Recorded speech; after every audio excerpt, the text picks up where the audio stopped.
નમસ્કાર મિત્રો, ખાસ કરીને આપણે ચોમાસુ પાક તરીકે જો ડુંગળીનું વાવેતર કરતા હોય તો ડુંગળીના વાવેતર માટે બિયારણની પસંદગી કેવી કરવી તેની માહિતી આપવાની છે, જેમાં ખાસ કરીને નિગમ બીજ પ્રાઇવેટ લિમિટેડનું જે ડુંગળીનું બિયારણ આવે છે નિગમ રેડ નામથી, આ વિશેની માહિતી આપવાની છે. સૌપ્રથમ તો હું આપને એ જણાવી દઉં કે તમે આ ડુંગળીનું બિયારણ જો ખરીદવું હોય તો ગુજરાતના કોઈ પણ જિલ્લા કે કોઈ પણ તાલુકામાંથી હોય, અત્યારે જે આ બંને નંબર દેખાઈ રહ્યા છે એ નંબર ઉપર તમે કોલ કરીને માહિતી મેળવી શકો છો કે તમારા વિસ્તારમાં નિગમ બીજનું બિયારણ ક્યાંથી મળશે. હવે ખાસ કરીને નિગમ બીજના બિયારણ વિશેની માહિતી આપું તો આ જે નિગમ બીજનું લાલ ડુંગળીનું બિયારણ આવે છે, જે ચોમાસુ પાક તરીકે આપણે ખૂબ ઉત્તમ રહે છે, ચોમાસુ પાક તરીકે આ લાલ ડુંગળી આપણે વાવી શકીએ છીએ.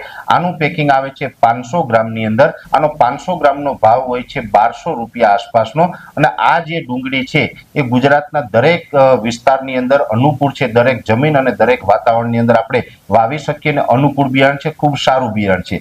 હવે જે આ નિગમ બીજનું જે આ લાલ ડુંગળી આવે છે એનું આપણે જો રોપ કરીને વાવેતર કરવું હોય તો રોપ કરીને પણ વાવેતર કરી શકીએ અને ડાયરેક્ટ વાવેતર કરવું હોય તો ડાયરેક્ટ પણ કરી શકીએ.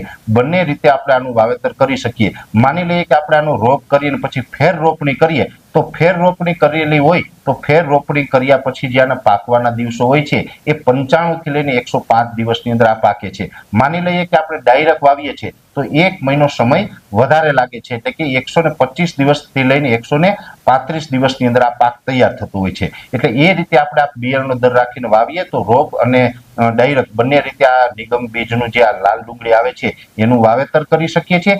બીજા નંબરની અંદર જે આપણે ડુંગળીનું વાવેતર કરતા હોય ઘણી જગ્યાએ આપણે જર્મિનેશનના પ્રશ્નો હોય, આની અંદર જર્મિનેશનના બિયારણની અંદર પ્રશ્નો ખૂબ ઓછા છે, જેનું પણ અમે ઘણી જગ્યાએ ટ્રાયલ લીધું છે. બેતા જે થતા હોય છે તેમાં પણ બીજી વેરાયટી કરતામાં ખૂબ ઓછું પ્રમાણ રહે છે. જો આપણી જમીન સારી હોય, માવજત સારી હોય અને હવામાન સારું હોય તો આ ડુંગળી છે એ ખૂબ સારી થાય છે. આની અંદર ચપટો ગોળ પ્રકારનું જે કંદ થાય છે ડુંગળીનો ને એકદમ ઘાટો ને આકર્ષક લાલ રંગનું આ ક્વોલિટી વાળું ડુંગળીનું આનું જે કંદ છે એ થાય છે. એટલે એ કંદરે જોવા જઈએ તો ચોમાસુ ડુંગળી જો વાવવી હોય તો જે છેલ્લા 2-3 વર્ષથી અલગ અલગ ખેડૂત ભાઈઓ અમને જે માહિતી માંગતા હતા કે ડુંગળીના બિયારણ વિશેની માહિતી આપો, ત્યારે હું આપને જણાવી દઉં કે જે અમે 2-3 વર્ષથી જે પ્રકારે અલગ અલગ માર્કિંગ કર્યું છે તેમાં નિગમ બીજની આ જે ચોમાસુ પાક માટે લાલ ડુંગળી આવે છે તે ખૂબ સારી છે. અને આ બિયારણ છે આપણે ખેડૂત ભાઈઓ વાવીએ તો એમાં કશું જ ખોટું નથી. એટલે ડુંગળીનું વાવેતર જે ખેડૂત ભાઈઓ કરે છે એને નિગમ બીજ પ્રાઇવેટ લિમિટેડની